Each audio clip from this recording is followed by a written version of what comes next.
El Basilosaurus, cuyo nombre significa reptil rey, debido al error inicial de su descubridor que lo clasificó como un gigantesco lagarto marino antes de reconocerse como un mamífero cetáceo primitivo, representa uno de los capítulos más fascinantes en la historia de la evolución de los mamíferos marinos, una criatura que durante el Eoceno tardío, de hace aproximadamente 40 a 34 millones de años, dominó como superdepredador los mares tropicales que cubrían gran parte de lo que hoy es Norteamérica, África y Oriente Medio, dejando tras de sí un registro fósil extraordinario que incluye esqueletos casi completos con impresiones de tejidos blandos, contenido estomacal e incluso fetos en desarrollo, ventanas únicas a un mundo perdido donde los primeros cetáceos estaban completando su transición evolutiva de animales terrestres a verdaderos habitantes del océano, un proceso que el Basilosaurus encapsula como ninguna otra especie con su combinación de características primitivas y adaptaciones acuáticas avanzadas que lo convierten en el arquetipo de los cetáceos arcaicos y un eslabón crucial entre los primeros protocetáceos anfibios como Ambulocetus y los cetáceos modernos completamente marinos.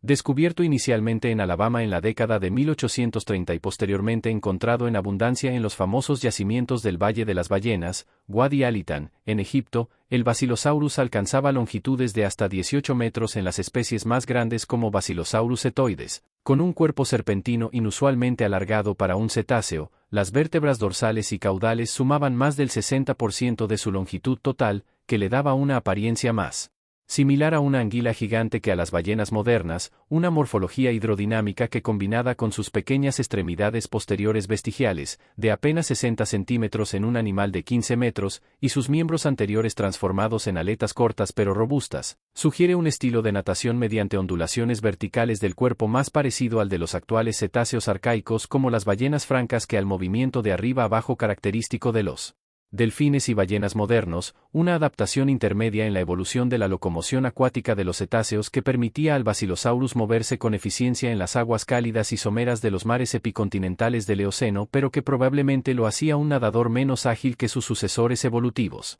La cabeza del Basilosaurus, aunque claramente cetácea en su anatomía básica, presentaba características primitivas que revelan su posición intermedia en el árbol evolutivo de los cetáceos. El cráneo era alargado y estrecho con órbitas oculares laterales que indican visión binocular limitada, mientras que las fosas nasales estaban posicionadas a medio camino entre el hocico y la parte superior del cráneo, a diferencia de los espiráculos dorsales de los cetáceos modernos, mostrando la transición desde la nariz frontal de sus ancestros terrestres hacia la configuración completamente desplazada de las ballenas actuales. La dentición del Basilosaurus era particularmente especializada y reveladora de sus hábitos depredadores. Poseía heterodoncia completa, dientes diferenciados en incisivos, caninos, premolares y molares, a diferencia de los cetáceos modernos con dentición homogénea, con incisivos y caninos superiores prominentes y curvados hacia atrás para sujetar presas resbaladizas, seguidos por premolares triangulares y aserrados capaces de cortar carne, y molares posteriores con cúspides accesorias que le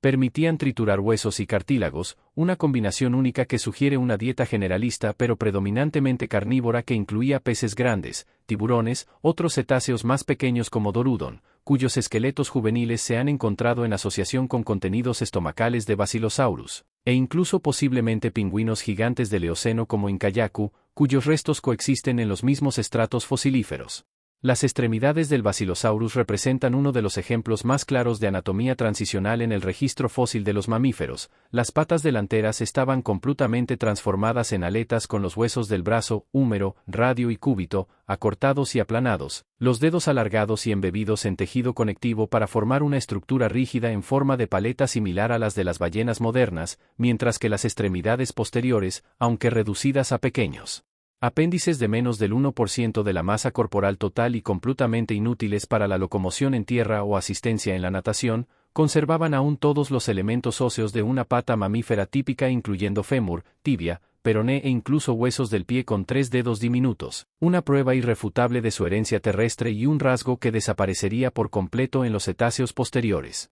La pelvis, aunque no conectada a la columna vertebral como en sus ancestros cuadrúpedos, seguía siendo relativamente grande y probablemente servía como punto de anclaje para músculos reproductivos y del sistema urogenital, mientras que la cola, preservada en varios especímenes excepcionales de Wadi Alitan, mostraba claras evidencias de la presencia de un lóbulo caudal similar al de las ballenas modernas pero menos desarrollado, indicando que el Basilosaurus ya había evolucionado el sistema de propulsión mediante movimiento vertical de la cola que caracteriza a todos los cetáceos actuales, aunque posiblemente con menor eficiencia hidrodinámica. El ambiente en el que vivió el Basilosaurus era radicalmente diferente al de los océanos actuales. Durante el Eoceno tardío, el nivel del mar estaba significativamente más alto que hoy, inundando vastas áreas continentales y creando mares epicontinentales cálidos y poco profundos como el mar de Tetis que cubría gran parte del norte de África y Oriente Medio, proporcionando el hábitat ideal para este depredador que probablemente cazaba cerca de la costa o en aguas medias pero rara vez se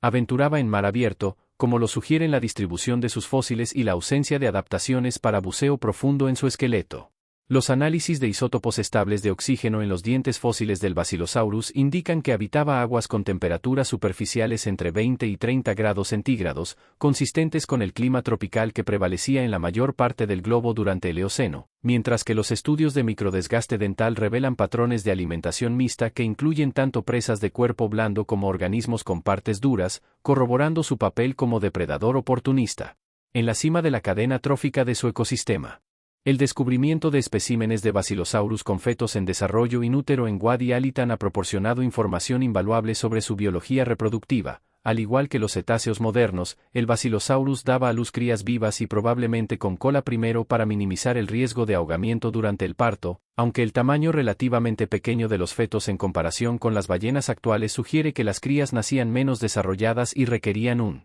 periodo de cuidado materno más prolongado, una característica intermedia entre los protocetáceos semiacuáticos que aún parían en tierra y los cetáceos modernos completamente adaptados a la vida marina. La presencia de dientes bien desarrollados en los fetos indica que las crías de Basilosaurus eran precoces y posiblemente capaces de alimentarse por sí mismas poco después de nacer, una adaptación importante para un depredador que habitaba mares también poblados por otros carnívoros peligrosos como los tiburones gigantes del género Otodus. La extinción del Basilosaurus a finales del Eoceno, hace aproximadamente 34 millones de años, coincidió con un periodo de cambios climáticos globales profundos conocidos como la transición climática Eoceno-Oligoceno, cuando las temperaturas globales descendieron abruptamente, los casquetes polares se expandieron por primera vez en la Antártida y el nivel del mar bajó significativamente, alterando drásticamente los ecosistemas marinos someros que habían sido el hogar del Basilosaurus y favoreciendo en su lugar a cetáceos más modernos y eficientes como los primeros odontocetos, ballenas dentadas, y misticetos, ballenas con barbas, que comenzaban su radiación adaptativa. La desaparición del Basilosaurus marcó el fin de una era en la evolución de los cetáceos, cerrando el capítulo de los arqueocetos completamente acuáticos pero aún morfológicamente primitivos y dando paso a la diversificación explosiva de los neocetos que dominarían los océanos del Oligoceno en adelante. El legado del Basilosaurus en la paleontología va más allá de su importancia filogenética como eslabón evolutivo. Sus fósiles excepcionalmente completos han permitido reconstruir con un detalle sin precedentes las etapas críticas de la transición de los mamíferos de la tierra al mar, proporcionando evidencias contundentes a favor de la teoría de la evolución y desafiando nuestra comprensión de la adaptación a ambientes acuáticos en vertebrados. Los estudios biomecánicos basados en modelos 3D de su esqueleto han revolucionado nuestro conocimiento sobre la locomoción temprana en cetáceos, mientras que los análisis químicos de sus dientes y huesos continúan revelando información valiosa sobre la paleoecología de los mares del Eoceno y los efectos del cambio climático en los ecosistemas marinos del pasado. Hoy, el Basilosaurus sigue cautivando la imaginación del público y los científicos por igual, ya sea a través de impresionantes montajes esqueléticos en museos de todo el mundo o como protagonista de documentales que recrean su vida en los cálidos mares del pasado, sirviendo como recordatorio de la increíble diversidad de formas de vida que han poblado nuestro planeta y de los procesos evolutivos que las han moldeado a lo largo de millones de años. Como uno de los fósiles transicionales mejor documentados y más espectaculares conocidos por la ciencia, el Basilosaurus ocupa un lugar privilegiado en la historia de la paleontología, simbolizando tanto el poder de la selección natural para transformar radicalmente el diseño corporal de los organismos como la capacidad de la investigación científica para reconstruir, a partir de huesos petrificados, los capítulos perdidos de la historia de la vida en la Tierra.